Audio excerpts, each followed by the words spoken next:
We're talking Star Trek Discovery Season 3, Episode 10 with script doctor and the one, the only Mr. Robert Meyer Burnett. Welcome, everybody. I'm Tom Connors. With me, as always, is the boss man, Andre. Greetings, everyone, and thank you for joining us for this week's episode of Star Trek Recovery. That's right.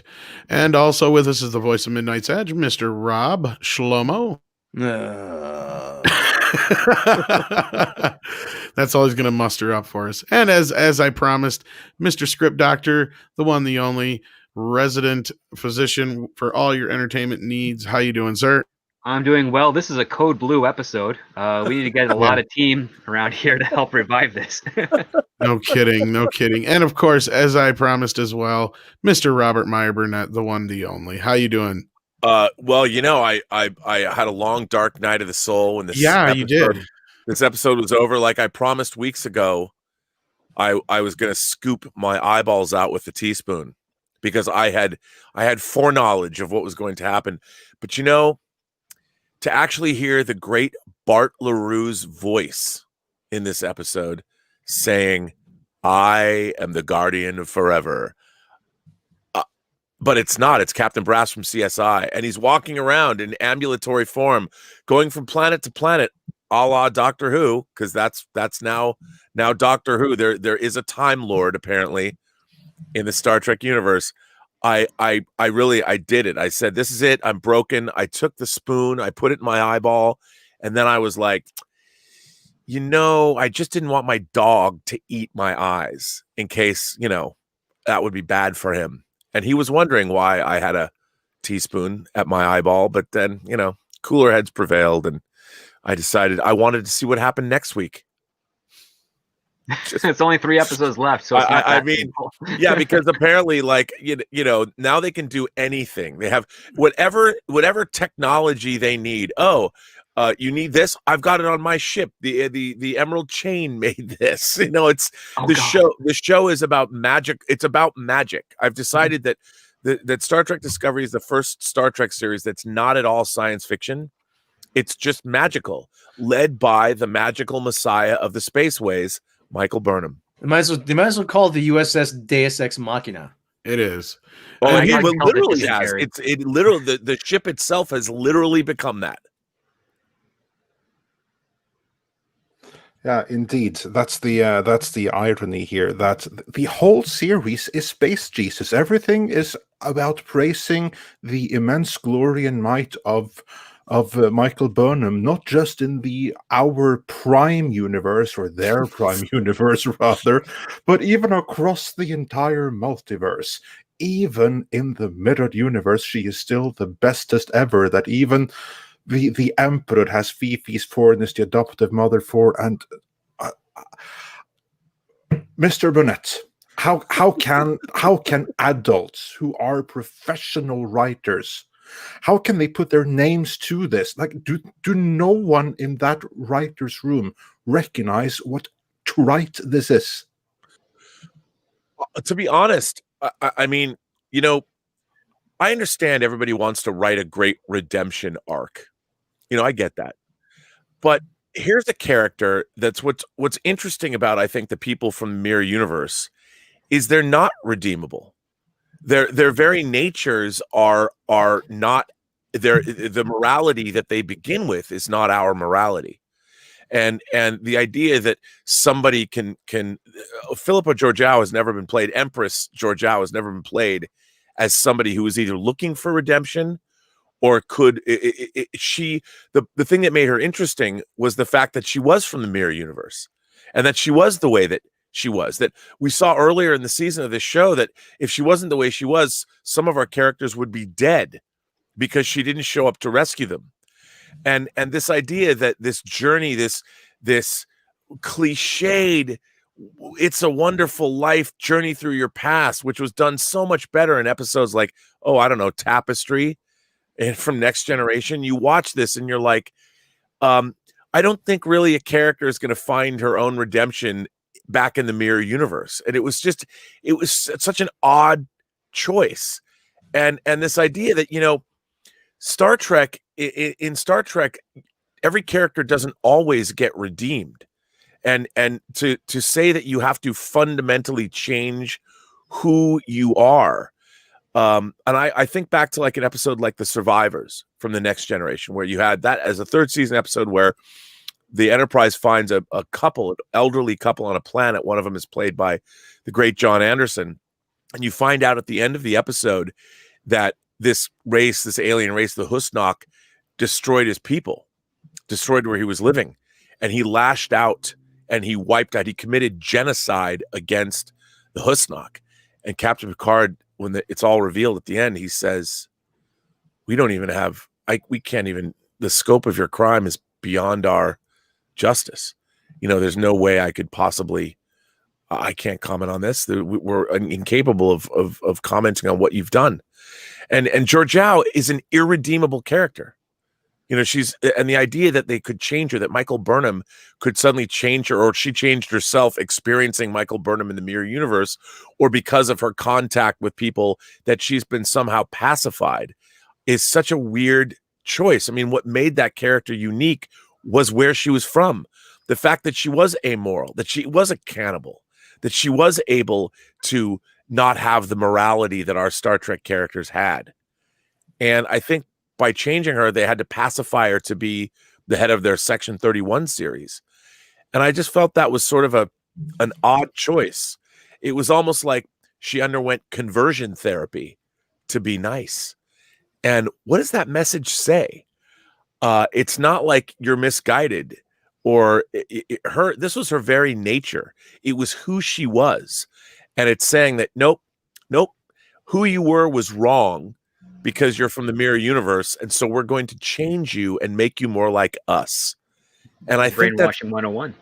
That's what, and I'm like, I think that was wrong. I mean, I think that the message was, look, a redemption arc is great, but did she really need a redemption arc? It was the very place that she was from made her who she was. So you're saying then that, oh no, the way she was, the universe she grew up in was essentially wrong. And she's like, no, at one point they said, I'm a mirror of you. And what would have been more interesting is that she comes back and she says, you know what I learned? Your universe needs me. The way that the universe exists now, because of things like the burn and the emerald chain and everything that's going on, I'm the only person that can fix what's happening here. And you don't have the will or the wherewithal, because Michael Burnham expects everybody to be changed in this universe. And it's going to be that she's going to end up changing the whole universe, which is a cop-out. It's so not what Star Trek is really all about. They think that's what it's about, but it's really not what it's all about. One person, you know, as Kirk says at the end of Mirror Mirror, the first Mirror Mirror episode, you know, be the person who spares the Hawkins, you know, find a reason for sparing the Hawkins and make it stick. And the illogic of waste, Mr. Spock. And that's what he says at the end, that he shall consider it. Spock might consider it. But in this universe, of course, the evil emperor has changed in 30 minutes. And it's also a misunderstanding of what a redemption arc is, because the redemption arc is basically the main character acknowledging a flaw that is an impediment to their own goals, their own personal goals, and that's why they change. And there's nothing of that nature presented in Georgiou's story in this two-parter. There's nothing preventing her, as is in her normal behavior, from succeeding, because so far in the last 3 seasons, every action she has taken has led to a victory that helps and benefits the Federation and the crew of the Discovery. So now she's being redeemed to not be able to do that again, and is being sent back to the past for her. It was basically a two-part episode. You guys are missing the point. Farewell to Georgiou. It's all Mikey Spock. It's all Mikey Spock. Mikey Spock fixed her. Okay, she showed her how to do it right. But she wasn't broken, and that's even the funnier part. No, yeah, she was, according to the writers. Like I said, they don't understand the mirror universe. We talked about this last week. And that's what I'm saying. Like, this whole fucking thing is about Michael Burnham. That's it. Every fucking 5 minutes, we were reminded of that. Her whole motivation is Michael Burnham. She's going to fix Michael Burnham because Michael Burnham fixed her.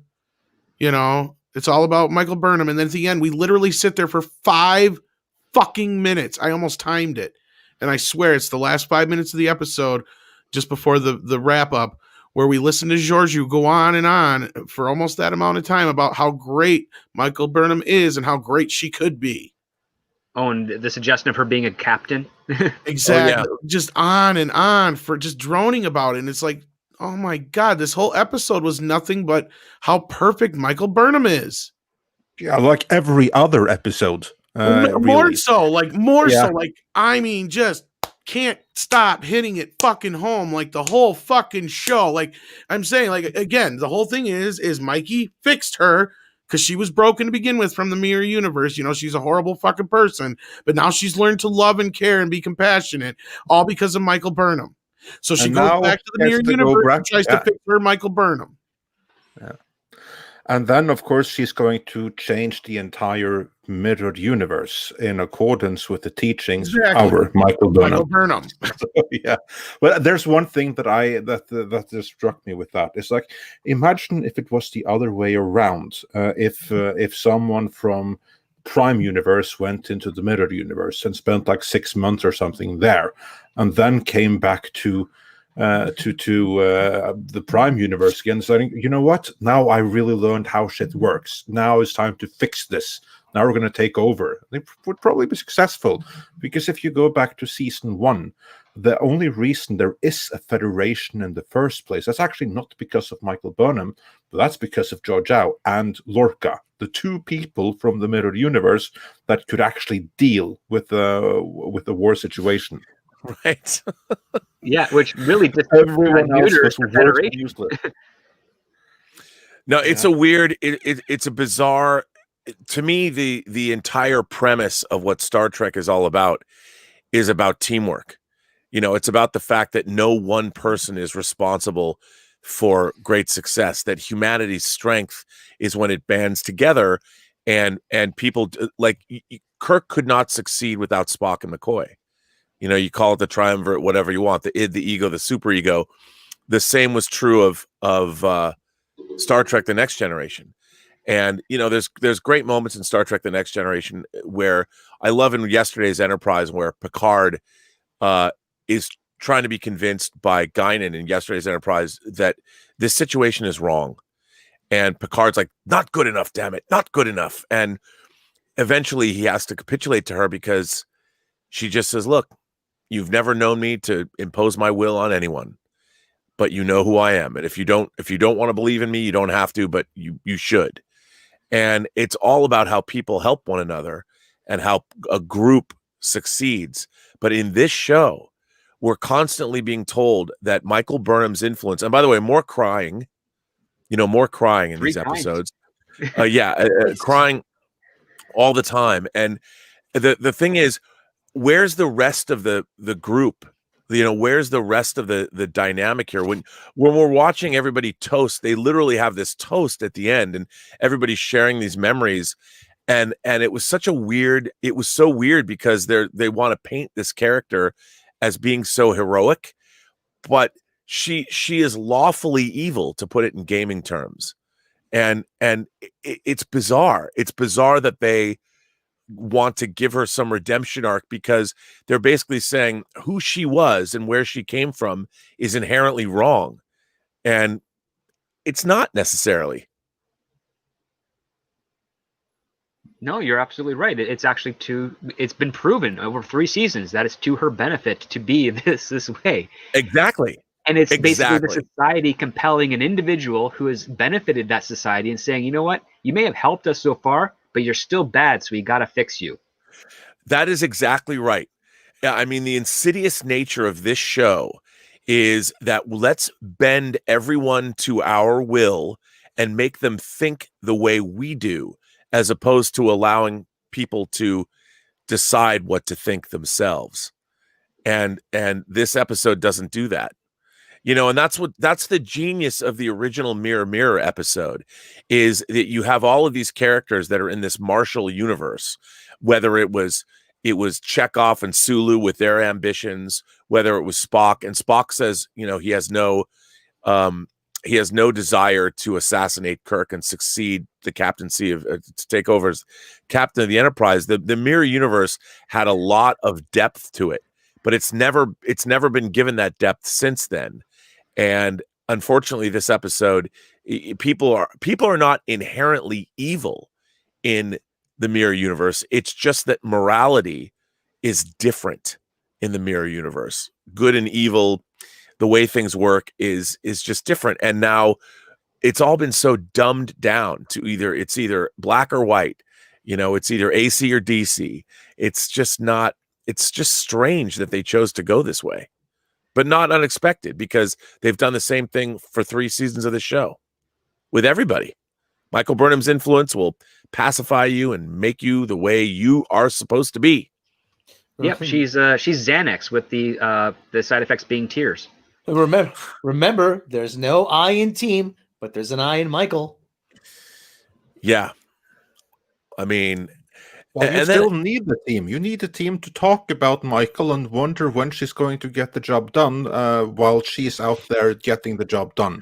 That's really all you need them for. I keep thinking of an episode of The Odd Couple where they're recounting a New Year's Eve party, and then they get to Felix's account, and everybody's sitting around, oh, geez, I sure wish Felix would hurry up and get here. Oh, yeah, this party's nothing without Felix. That's what this reminds me of. Well, and then really, to be honest, the complete, utter retcon and, in my mind, trashing of one of the more interesting concepts in Star Trek history, all the way back to the first season of the original series, which is the Guardian of Forever. They pay this blanket lip service. As the Guardian was introduced in the original series, it's part of ruins on a planet. Since before your sun burned hot in the sky, I have awaited a question, or whatever. And it's not like in Harlan Ellison's original short story. The Guardian is not a guy. It's a machine that is built to present the past in one specific way. And now the Guardian of Forever is an actual being that can make moral and ethical choices. As a matter of fact, he's like now a guardian angel that shows up and suddenly, again, the fact that the guardian angel of time was there. He's now no longer the Guardian of Forever. He's now the guardian angel of the universe, or whatever.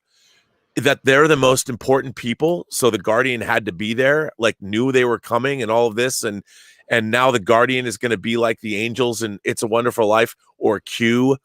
Let me show you the way, Philippa.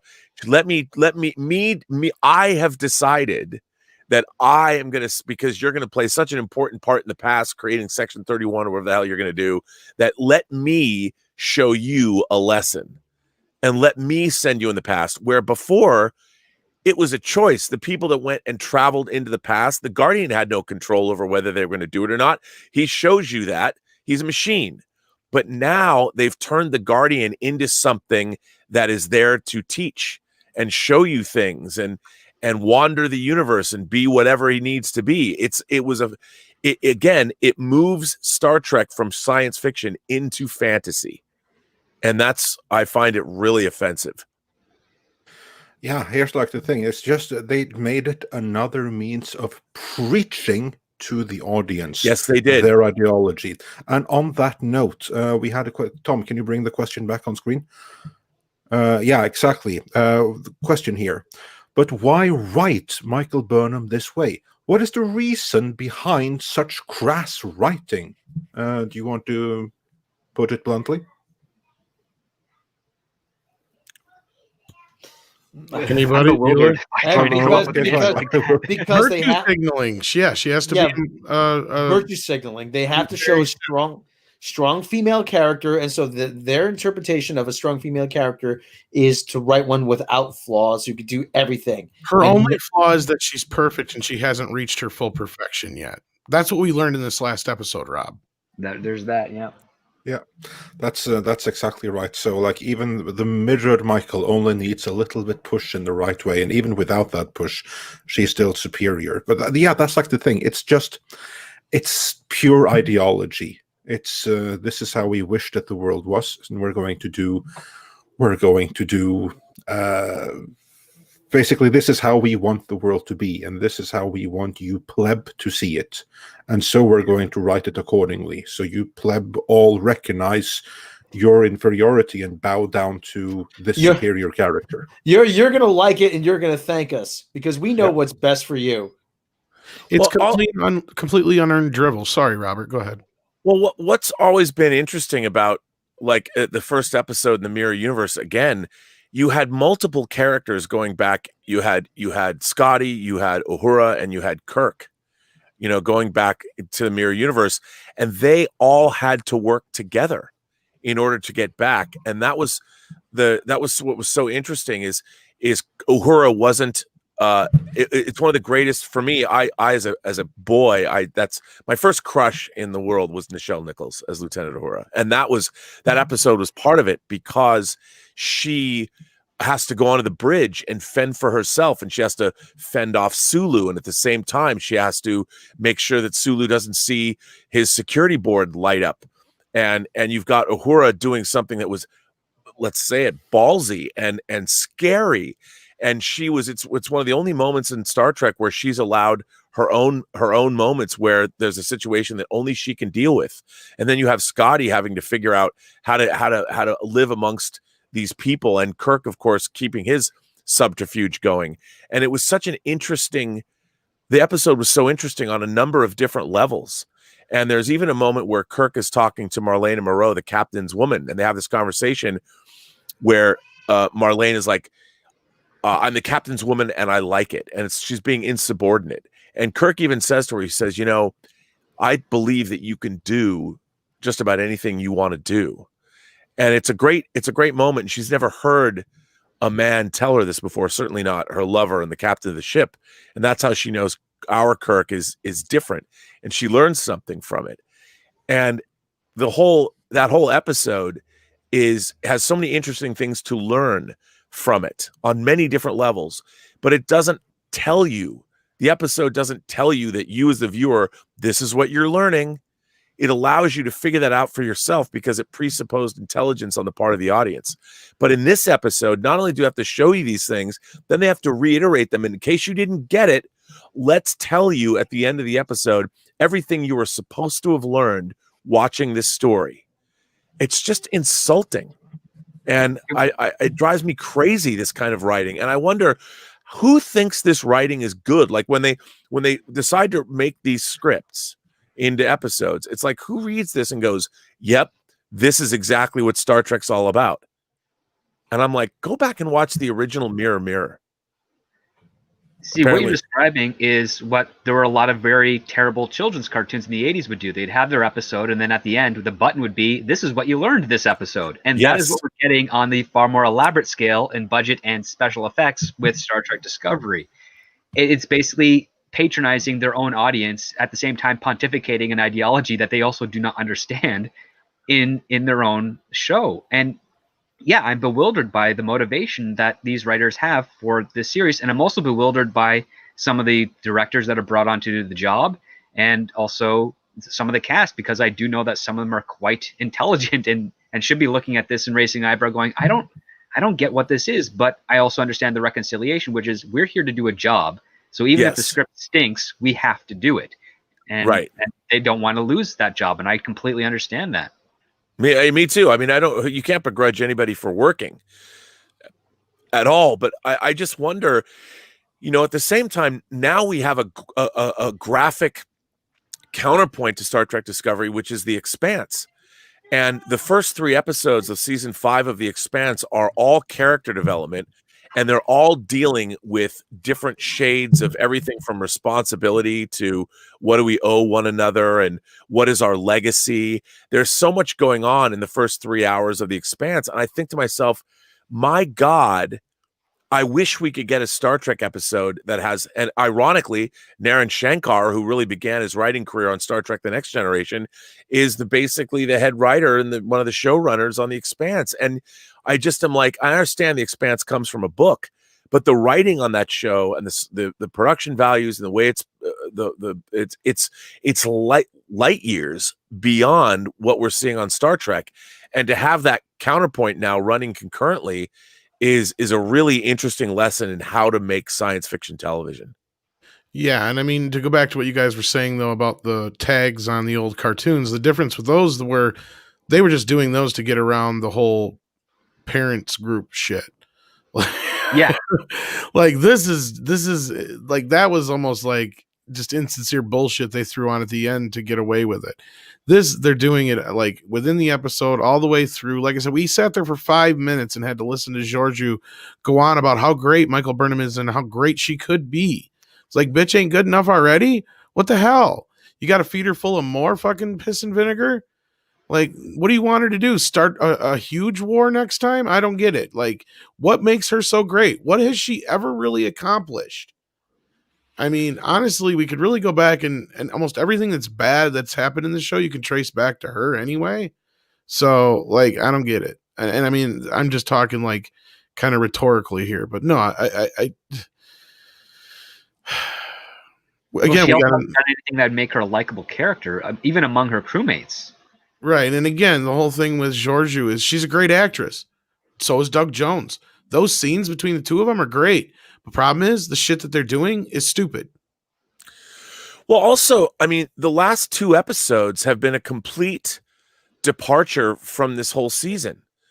You know, and again, I think one of the problems of the show is they embrace this season-long arc that apparently is going to go into a second season long arc, where when you're in this universe, you know, they've moved you away from the original 23rd century, and they've brought you into this new milieu.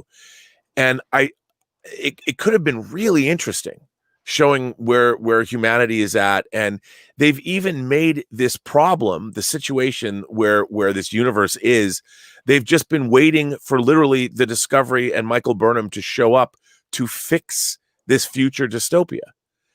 And it's been so disappointing that that's really all they're doing. You know, the future that they've posed to the Star Trek universe, which could have been complex and it could have been had a lot of depth to it, and we haven't seen any of that. You know, everything it turns into these weird personal stories for everybody, and it's such a bizarre choice. It's really kind of in the background, and I guess in the next 3 episodes they'll solve the problem, and you'll find out that some big bad shows up and cause the burn, and Michael will fix it. But again, the writing, I mean, I go back to The Expanse and I think, like, what's going on in that show and how many they jump around, and you whether you're on the belt or whether you're beyond the rings or whether you're on Mars or whether you're on Earth or whether you're on the Rocinante. And I think, wow, they've got so many balls in the air that they're juggling, but you're never not aware of what's going on and who's doing what to whom and how they feel and where they're going, and also setting up anticipation and the audience suspense. And then you look at Discovery and it's like, what is this? What is this show supposed to be? Well, it does have a formula. It starts off with a premise, then they have a distraction for 10 episodes, and then they wrap it up at the end of what the premise was. They did that with the first season. Yeah. The second season was the distraction of the sphere data, and then it went back to like control. And then this season they do 2 distractions. The first one being the Emerald Chain and their war there, and the second one is Georgiou phasing in and out of reality, and so they have to send her back. So they're really kind of running out of. They have no thin A plot story. And they have all these ideas for a B and C plot, which are actually completely irrelevant because they don't really do anything. And so every season is really about 3 episodes in length, and then they pad it out with another 10 or 12 based on how many they get in on order. Like that whole Mirror Universe sub-story in the first season, completely irrelevant. It was just, let's bring back Philippa Georgiou. And that was it. That's the only point. And then we use her to solve the Klingon Federation War in the very last episode, as opposed to any sort of reconciliation or armistice or setting up the neutral zone or anything of that nature. And it's an overly simplistic solution to everything. Oh, how come we never knew about the Discovery and the Spore Drive before? Oh, it's secret. It's secret. We swore everybody's secrecy. Oh, how come How come Spock never talked about his sister? Oh, well, that's a secret too. It's everything is overly simple, an overly simplistic explanation to everything. Well, even some of the explanations brought up in this 2-parter, like how basically that guy, I know the director's name, it's just escaping me at the moment, Cronenberg tells us, there was an incursion and a diversion from a Romulan mining ship that came into the Galactic universe and then caused a time split. Well, you would only know that if the Romulan ship came to your universe. You would just know it was destroyed in the original universe. And it's also the same year that Michael Burnham and her crew of Discovery left for the future, was 2258, and that's the year Star Trek 09 takes place in. So they left right before that divergent happened. If you want to say that they're all in the Kelvin universe, and it's just like, okay, that's either a coincidence or someone actually, or Kurtzman remembered that and decided, hey, let's just play around with it. I don't know. But it was just very peculiar that they would just bring that up there and talk about the fact that there's different universes in there, and then specifically try to call themselves the Prime universe when we know that's not to be true. Well, that was something that was really, I mean, at first, what Anti-Trekker said, and I was buying into that he corrected, but how you wouldn't know our universe, if this is the Prime universe, how would they even know that the Kelvin timeline was created? Unless they were the timeline, because the only way they know is when Spock says, hey, they came in here and put us on a different direction. But like if they're from the original thing, like the original series universe, all they would know is, oh, that Narada ship went through a black hole and vanished. But that Narada ship went through a black hole and vanished in the time of the Next Generation.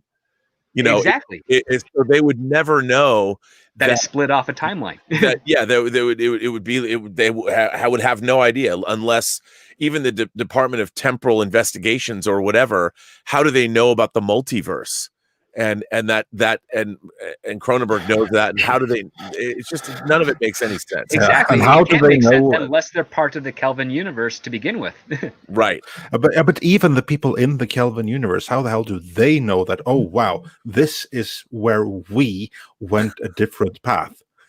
Well, they only suspect that because of Narada's arrival. Basically, they said when that Spock says when they arrived, they put us on a different path of time. So anything that he does, it was the only kind of smart thing, which is we don't know the future because he's changed it with his arrival. That was the only smart idea brought in to Star Trek 09. Everything else around it was completely stupid.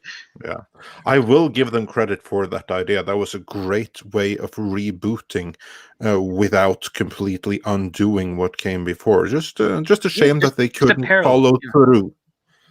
But that's another discussion altogether. But we have a number of super chats, and I want to begin with one from ActionCom because it's relevant to what we were just talking about. For $20, thank you so much. That stuff like that absolutely helps keep our lights on.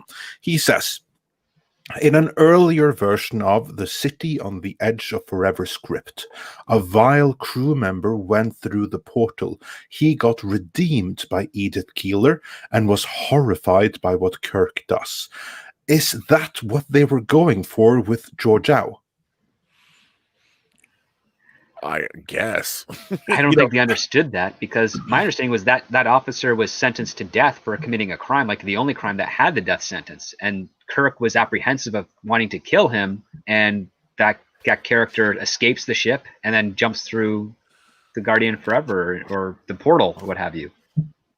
And this is also another instance where the producers of this show are looking basically at non-canonical material and trying to use it as justification for how they're going to change canonical stuff.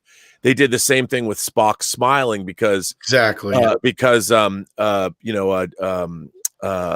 Nimoy smiled when he saw the planet in the cage. But Michael Chabon said, ever since I was a kid, I always wondered, why did Spock smile in the menagerie? And so they built this whole thing around that. And it's like, okay, in the cage, Spock did this, but it was a production error more than anything else. It wasn't something. It's like James R. Kirk, the middle initial R being on the tombstone, and where no one has gone before, or no man has gone before, the second pilot of Star Trek. And they go back and they do this, and they go back to Harlan Ellison's original script, which was rewritten and not used at all. I mean, really, pretty much. I mean, the concepts were there, and then they're trying to be clever by going in and doing that, but that's not what Gene Roddenberry wanted. That's not what Gene Kuhn or Dorothy Fontana wanted. They rewrote that script for a reason. And yet now they fundamentally changed the entire concept of the Guardian of Forever to make it fit more along the lines with Harlan Ellison's script. And that to me shows just more contempt for the original subject matter. Yeah, indeed. And moving on from there, Polaris Sucks says, crap show, but at least you are all entertaining. Well, so yeah, I guess there's that. Take joy in our misery. And I love Rianne Imakara says, Guardian of Carl's Jr. 2-for-1 Western Burgers. Yeah, might as well have been.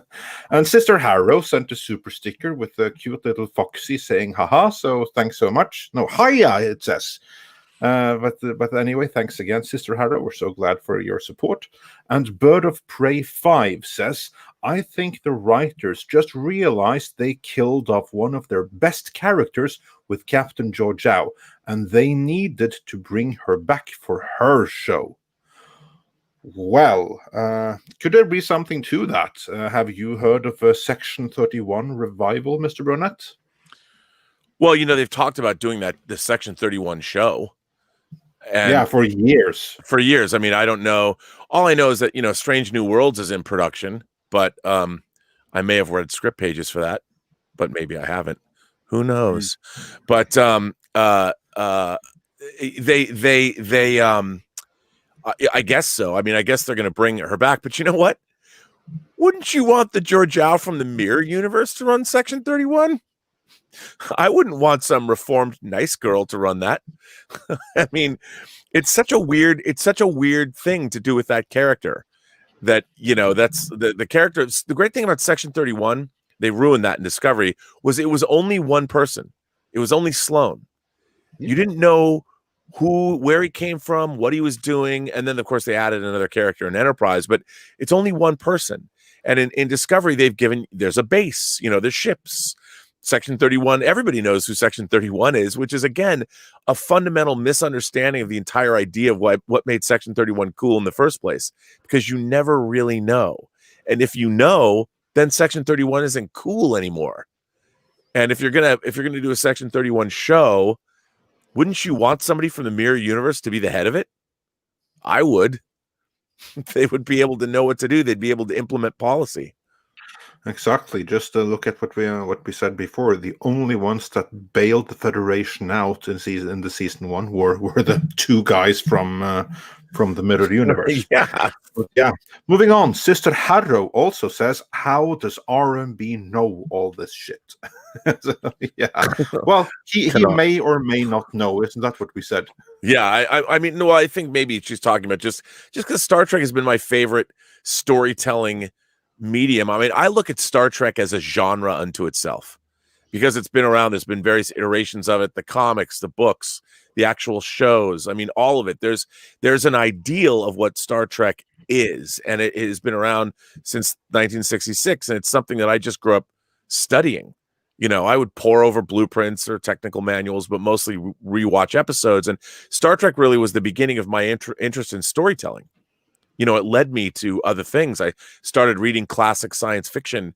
I joined the science fiction book club because of my love of Star Trek, and that's what led me to books like Stranger in a Strange Land or Dune. I read those things for the first time, and I think what's very interesting to me is that Star Trek, the original series, was basically an anthology show with recurring characters, where each story was different.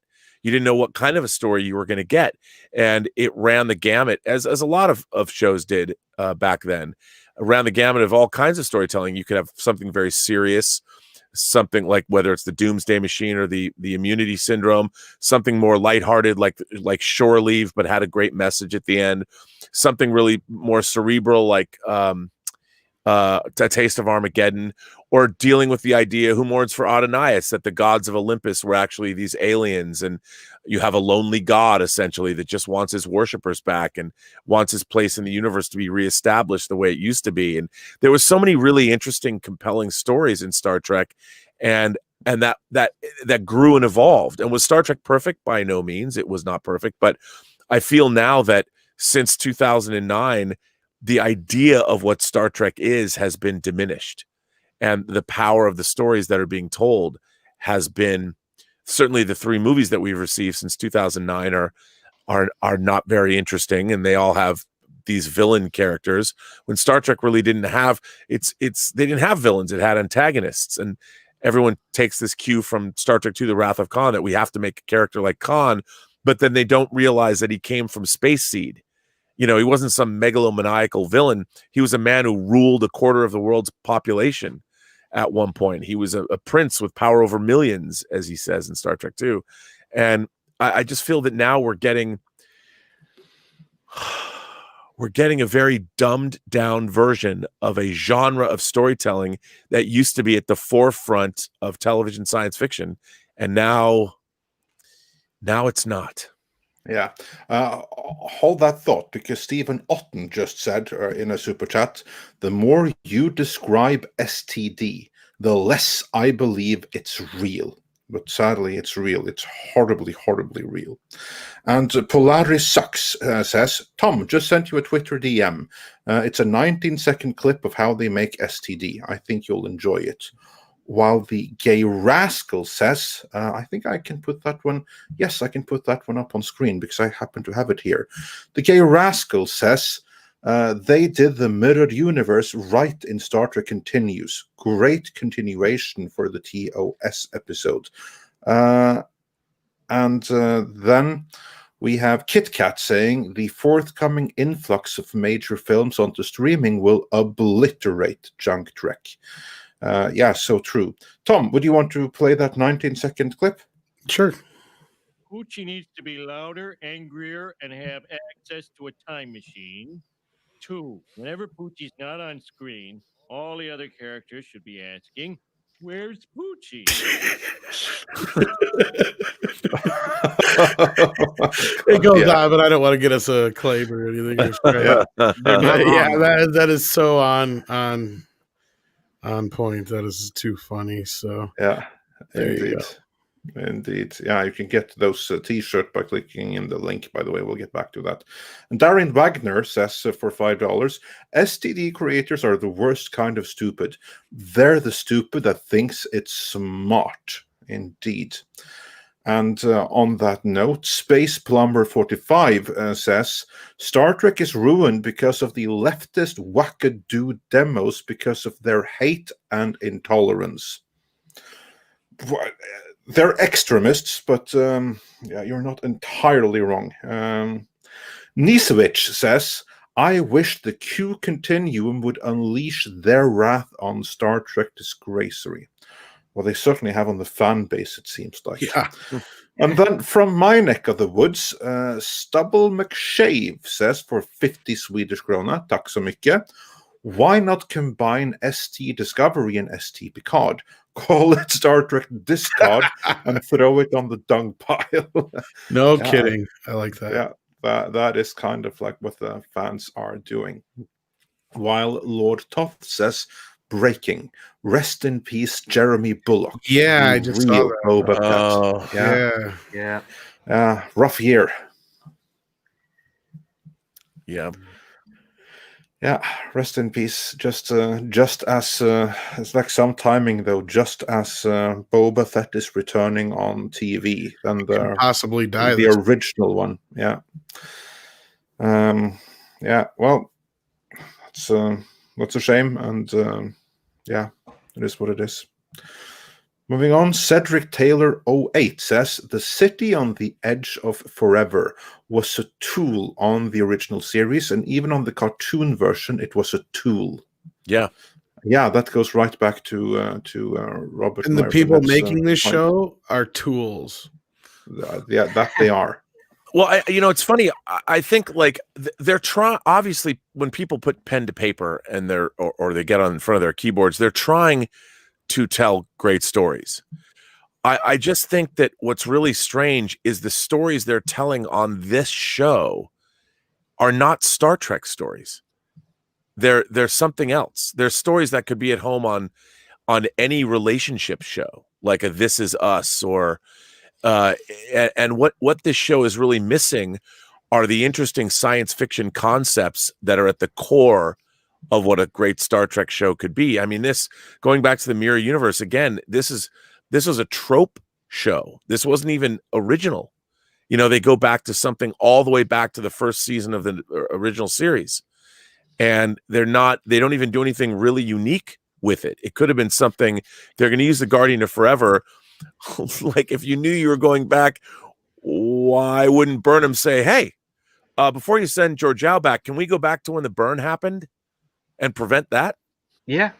I mean, since you're here, Since you're allowing to alter history, even though before the original premise was you shouldn't be really altering history. Yeah, I mean, that's another thing. The whole point was not to change the. I mean, if you did change the past, it was you had to go fix it.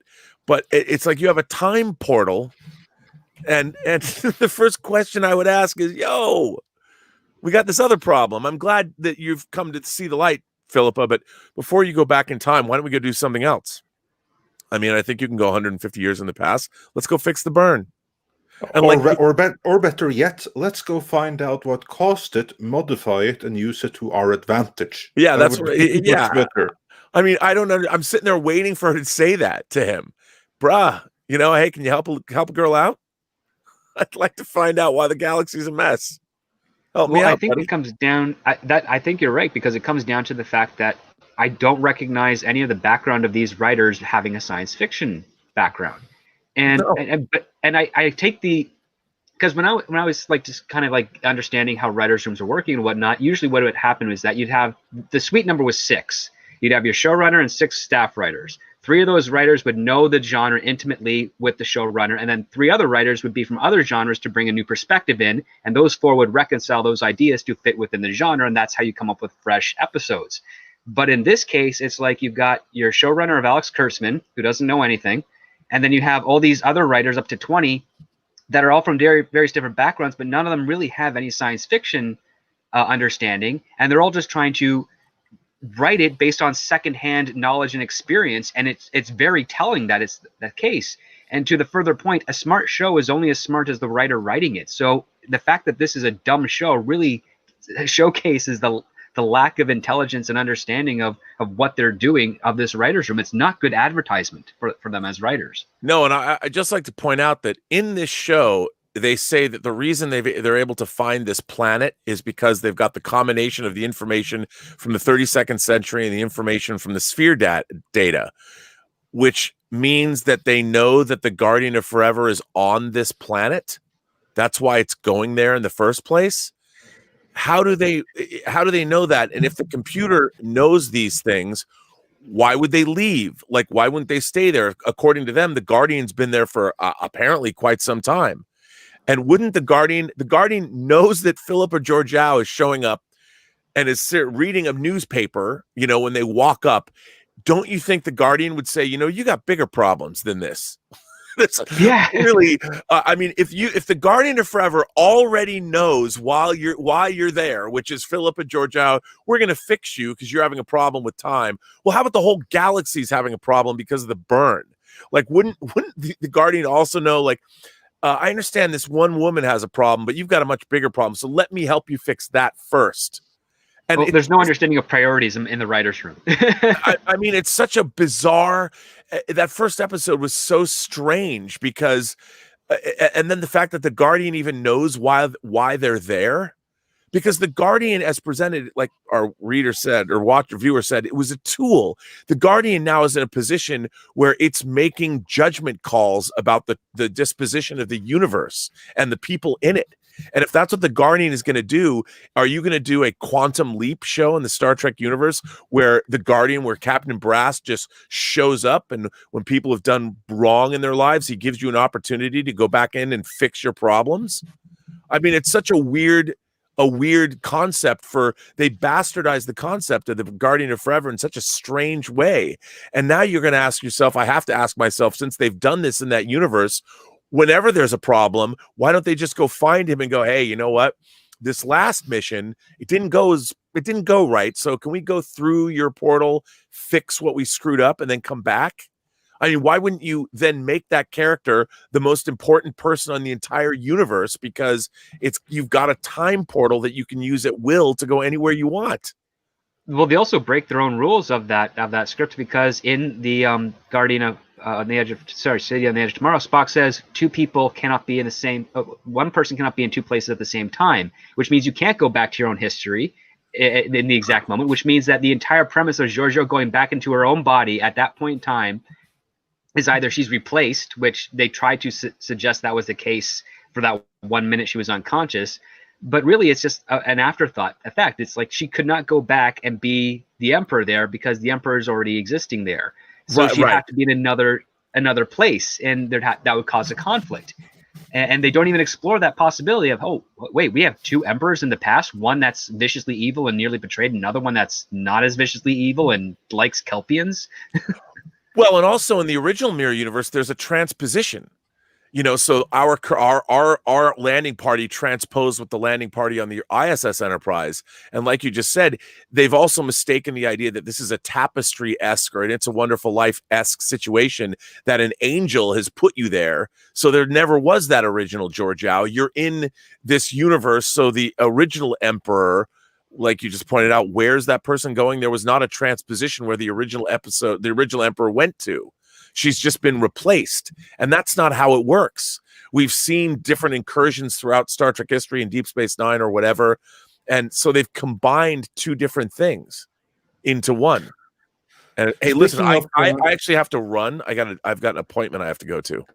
Yeah, absolutely. But thanks for joining us. So everyone, thank you again, Robert Meyer Burnett. You guys keep going. Keep going. Here. Yeah, we will, because we just got some breaking news. Star Trek Lower Decks, apparently, from what I just heard, has international distribution. Yep. Oh, wow. Yep. Yeah, Amazon, because you've heard like these rumors that live long and prosper. All right. So long, sir. Yeah, absolutely. No, what I just heard through the wire is that, you know how Star Trek Lower Decks hasn't had international distribution, and likewise, what we've heard in the last few days are these rumors coming from giant. I don't remember from where. I was going to say, anyway, I heard last night Australia, Amazon announced it or something like that. Oh, okay, all right. Yeah, I just heard it here now. So basically, what has happened is that the last few days were like these rumors that Netflix would be picking up all of Star Trek, Picard and Lower Decks and the whole shebang. That apparently didn't happen, because at the same time as they were trying to force Netflix to take the rest thing on, they were giving Amazon lower and lower and lower prices, is selling the whole shebang at ever lower price points. And what I've heard is that they lowered the price enough that Amazon said, you know what, okay, fine, at this lowered price point, it may actually be worth it to us. And so it really is Lower Decks. It really is Lower Decks. It is the absolute lower tier and lower price point and lower what have you not. Well, I guess we're going to get some more information on how well that show is going to be received on the international market then. Yeah, so that's going to be fun to see the international reception, which I don't think we're going to see much from. So yeah, but we have a few more super chats. So let's start with the one that we have on screen right now, which is from Tiberius Kirk, who sends us $10. Thank you so much. Again, that's what keeps the lights on around here. Always love these roundtables. Keep it up.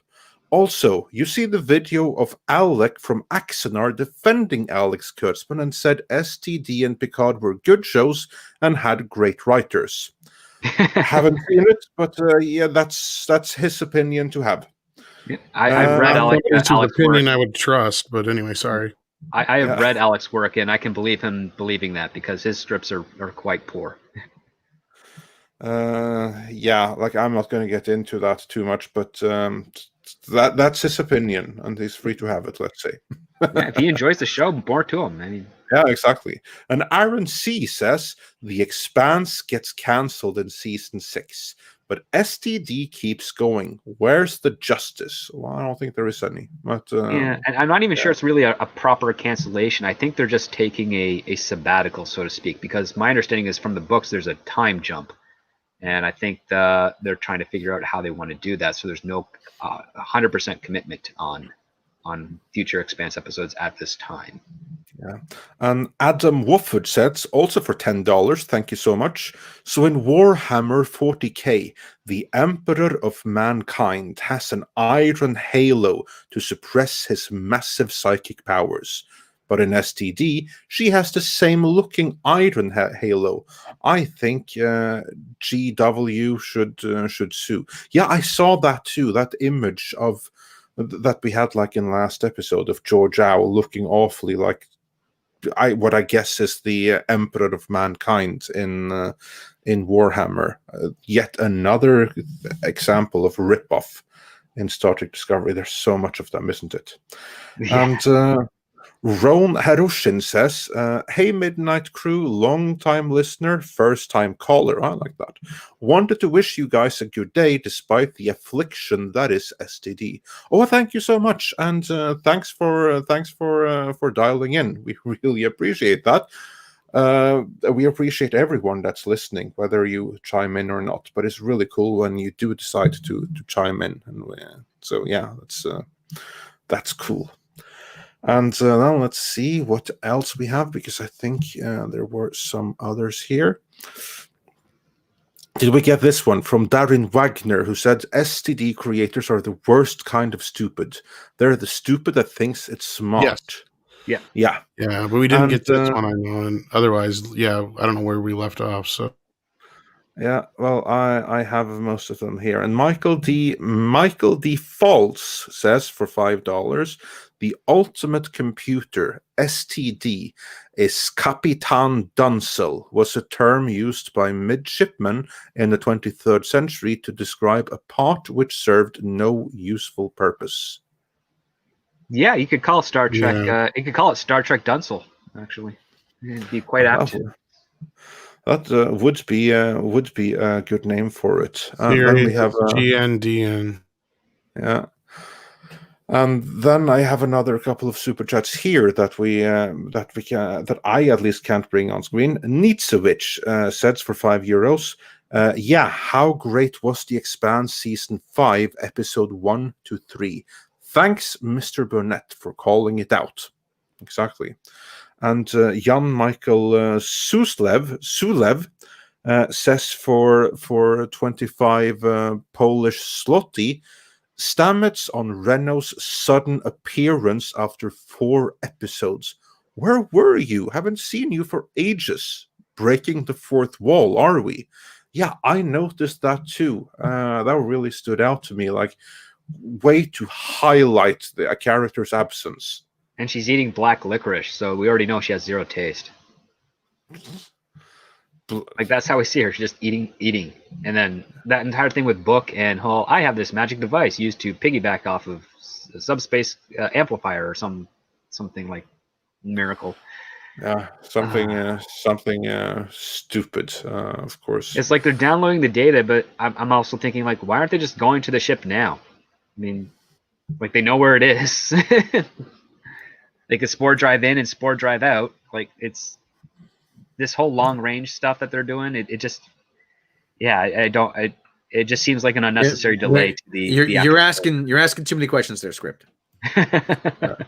Yeah, I bet it's like that in the writer's room. Like anyone asking questions need just to get way off the back of whoever is being asked. Just go with it, because otherwise you might hurt the piece of a writer. You ever seen Step Brothers? Yeah. You know, when they're like, the lady's talking, and he's just like, shut up right now. Shut your mouth. Are you telling me to shut up? Shut up. Like, that's the writer's room, I guarantee. Yeah, I somehow don't think it's a place that is conducive to much discussion. That there any, like, you remember, like with this thing with the writer that quit because he the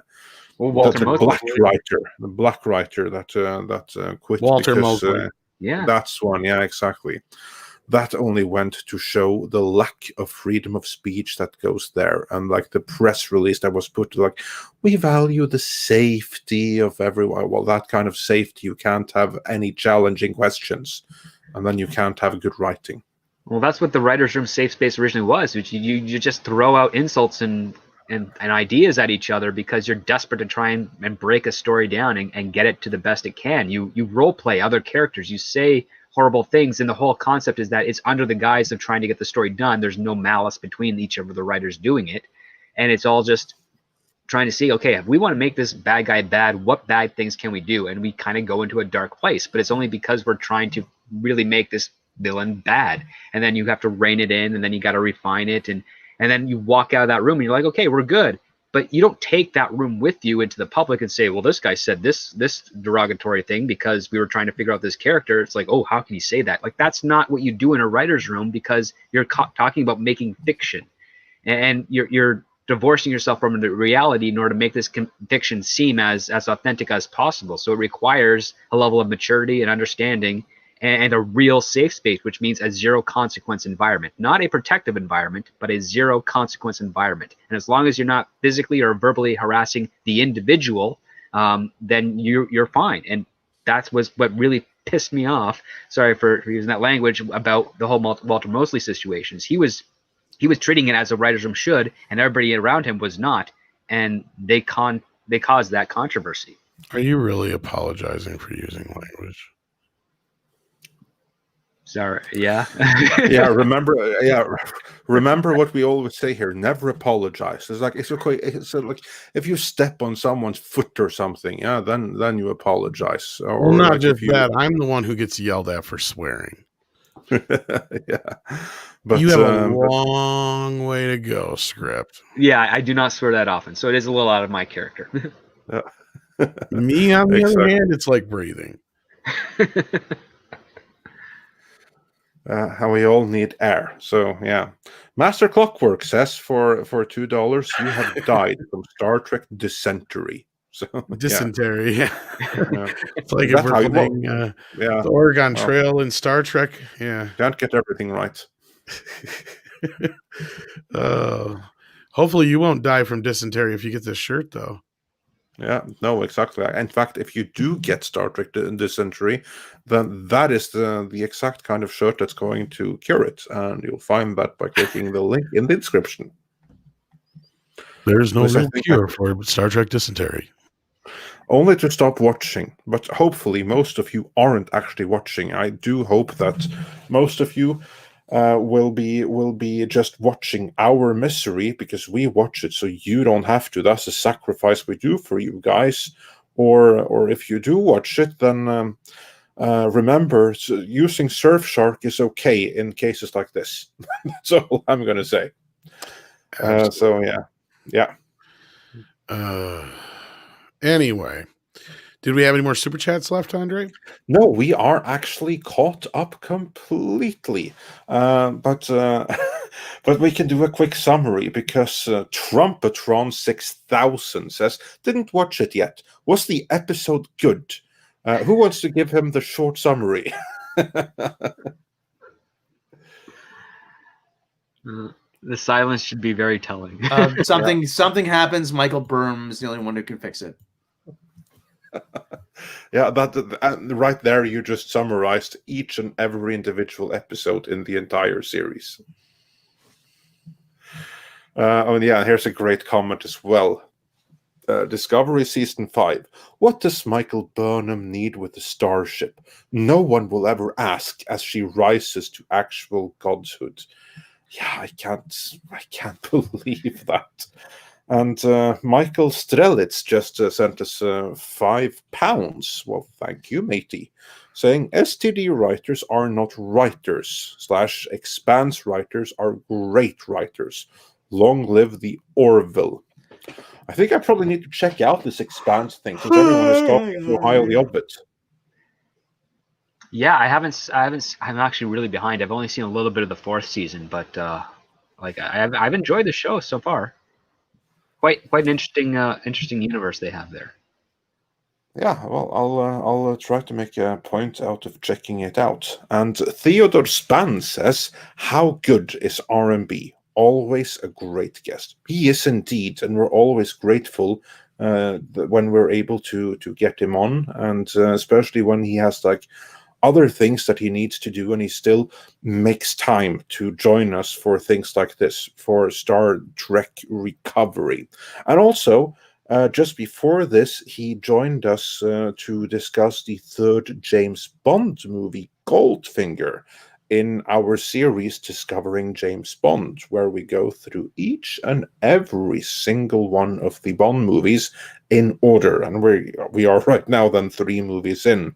And those videos you can find on our archive channel, Midnight's Edge Live Archives. And that's where you'll find both this video, for anyone wondering, as well as the 3rd Bond video. Both will be up there within the hour. With that, do we have any final words on this episode of Star Trek Discovery? Dear Lord, make it stop. Final word. Long live the Expanse. Honest to God, it went in one ear and out the other. I zoned out. I'm like, after a while, I don't remember a lot of it. I am very happy I didn't cover it last week on my video, because now that I know the full 2-parters, I can actually do it quite succinctly in another review, so I don't have to spend a whole lot of time on it. Dare I say, I might actually have to give it a second watch to actually absorb how its full level of awfulness. Don't do it, Rob. No, and if you are, try to do something like make yourself dinner at the same time, so at least you'll have some productive outcome as a result. Have porn on the background too. He can't do it. He won't be able to get through it. It'll kill him. Stop it! He's already dead. Maybe I could just watch it and sped up and set it to the Benny Hill music. I think that, Rob, for you, then watching it simultaneously with your swamp porn is probably the way to do it. Oh, now we gotta do it. It's actually quicksand porn, but now I want to see what swamp porn is. Oh gosh! Bing, bing, bing, bing, bing, bing, bing, It's like being circled by alligators. Yeah, or quicksand porn, or whatever the hell it was. Ding ding ding ding ding ding ding ding ding ding ding ding ding. Anyway. Yeah, and it's just so bad. It's just so bad. No matter, and as soon as you think they've hit bottom, there's a whole other layer of awfulness. Oh yeah, they find underwater like seashelves and everything as they keep digging down. It's quite impressive, and that's the only impressive thing about it. Yeah, you've got to give them respect for being able to constantly make it even worse than you thought it was possible. And on that note, Nietzsche also says Beltaloda. Or I hit the wrong one. Sorry. Yeah, he did say Beltaloda. Did you get the one before that too? Yeah. Long live the Expanse. Okay, yeah, that is exactly what there needs to be. You're the only one who can pronounce that. I can't. What, Beltaloda? Nice, Nietzsche, whatever. Sorry, I apologize. One thing I only guess that it's pronounced that way. I don't actually know for certain. So Nietzsche, you tell us in the comments if I'm close or if I'm way off. One thing I did notice. One thing I did notice is R&B is correct. They segregate all the characters into their own little sort of cliques. All the gay characters are together. All the ethically diverse characters are together. You know, it's really pathetic. I mean, this is their idea of diversity. Speaking of that, that reminds me of something I wanted to bring up earlier, but you know, we were bouncing so much with Robert here and everything. They had one of those moments in this show, like they have in several of these shows, where they're trying to be classic Trek and it just comes off real shitty. Mm-hmm. It's where they come up with all of a sudden a magic fucking way of fixing everything, and I'm talking about Booker's magic fix it. His Alexa, he brings in Alexa. He brings in Alexa, puts it on the shelf, and says, "This will connect you to the subspace frequency." Hey y'all, it's Cleveland Brown here. Because his name is actually Cleveland. Like, you couldn't give him a better name than that? Booker, yeah. I'm Booker. My name is Cleveland. I got a magic machine. Just hook up the Enterprise to Alexa, and that'll just solve all the problems. Don't worry, I did all the testing myself.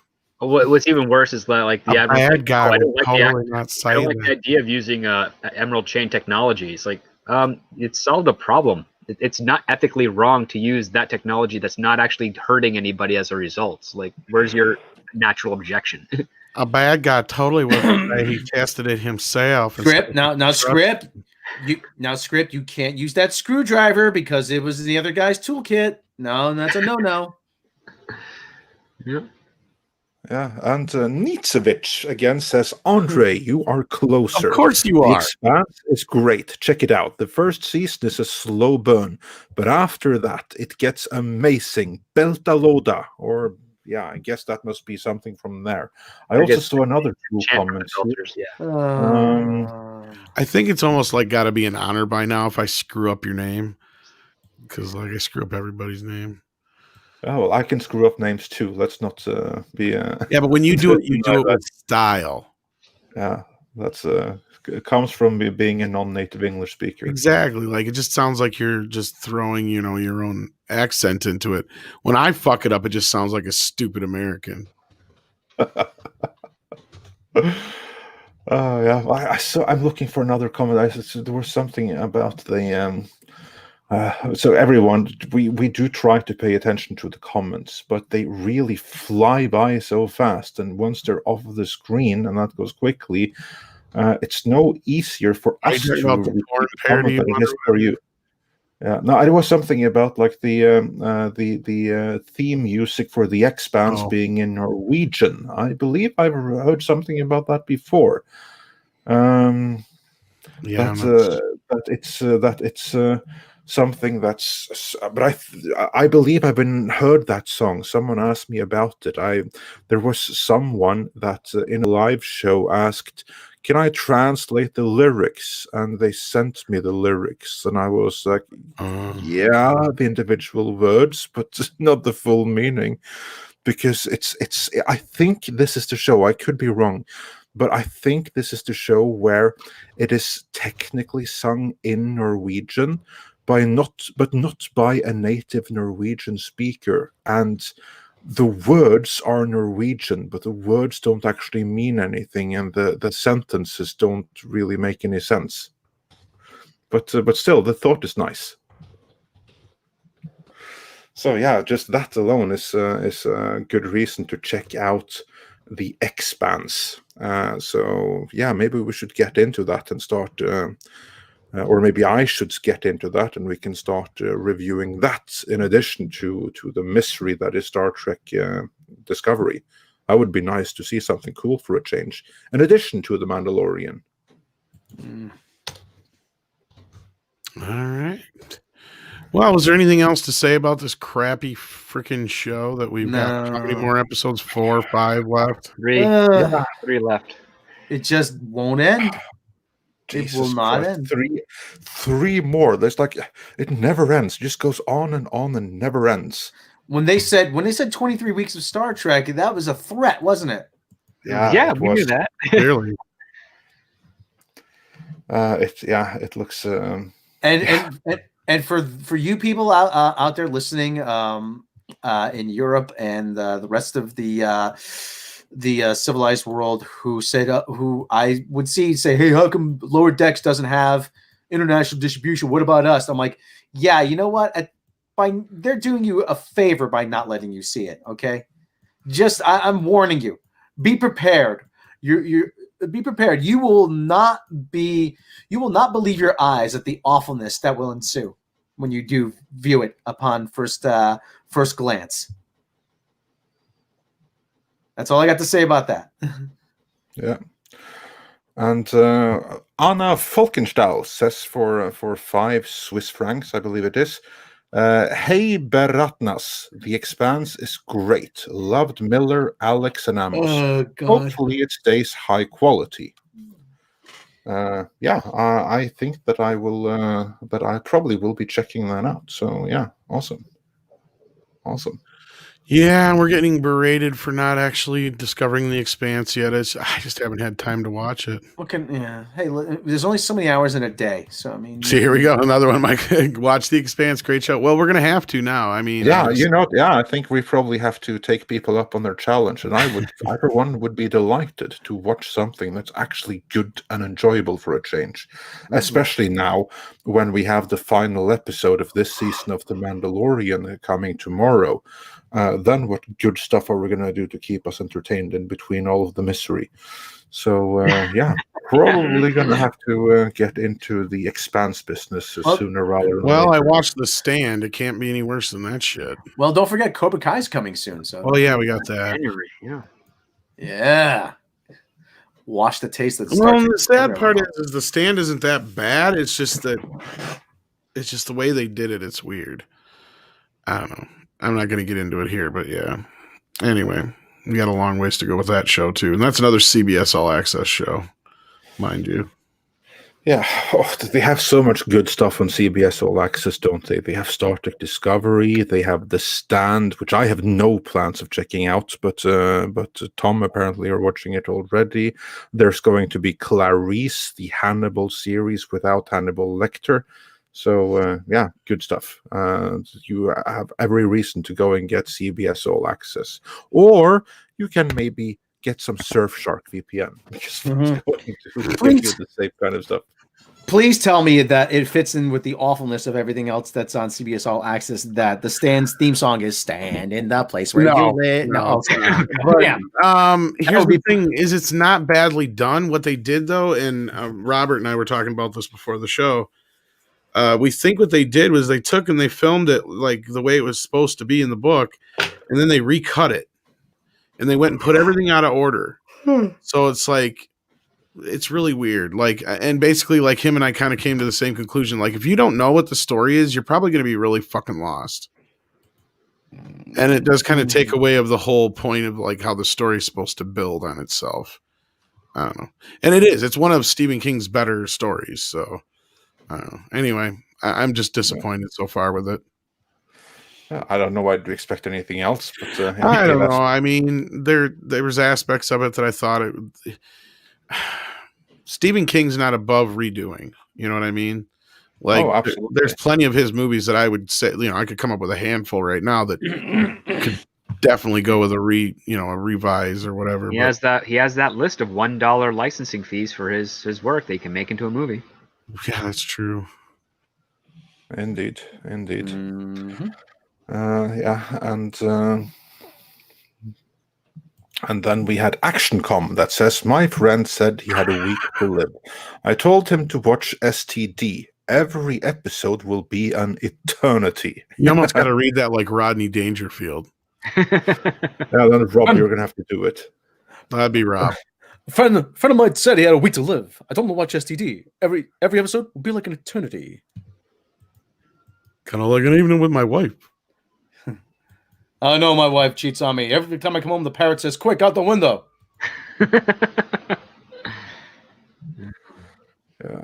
All right. Well, I think we have said pretty much everything there is to say about including this quick out the particular window episode. Yeah, and it was awful. And yeah, that's about That's all not there much is more to to say say. about it. Yeah. no. And so with that, if you want a Disco Sucks t-shirt, then be sure to hit the link in the description below. If you want to catch Also the hoodies as well. replay, yeah, we have many other shirts as well. And if you want to catch the replay of this and all our other previous Discovery and everything else reviews, then they are on our other channel, Midnight's Edge Live Archive. So if you haven't subscribed to that yet, then go and check that out. That's where you'll basically find all our past live shows, from Midnight's Edge in the morning to Toxic Femininity and everything else in between. So yeah. And with that, I would like to say once again, thanks to the panel for joining us. Thanks to Robert Meyer Burnett. And this is a good one. I just have to put this one here. Master Clockwork says in Swedish, although I'm Norwegian, but he still says it in Swedish. So I'm going to butcher the Swedish language yet again. Länge leva fandom hotet. That means long live fandom menace. That's the one thing about Swedish and Norwegian is you can kind of understand what it is, just if you have the proper context, Yeah, like for instance, that one you can probably kind of like guess, can't you? Yeah, long, Yeah. Live fandom, yeah. Nice. Fandom, long live. Like lounge at the Lava Fandom Hotel is what I was thinking. But long live the fandom horde. Really, right? I mean, that's Yeah. No, the hoot actually means threat. Oh, so okay. literally, it's a long live the fandom threat. Is Oh. is what he's saying. Oh, okay. Like I said, I still have my Scandic dictionary. So phrase, yeah. So from when I went there, Yeah. so it comes in handy once in a while. Yeah. Exactly. And I don't believe you. yeah, and just to D. Bud Martin says in the chat he learned Swedish over the last year. Well, that's impressive. Also, My favorite word, utfart.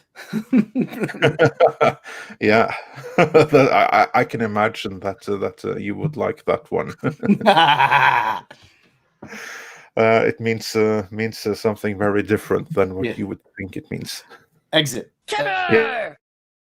Utfart, which we'll be utfarting pretty here momentarily. Yeah.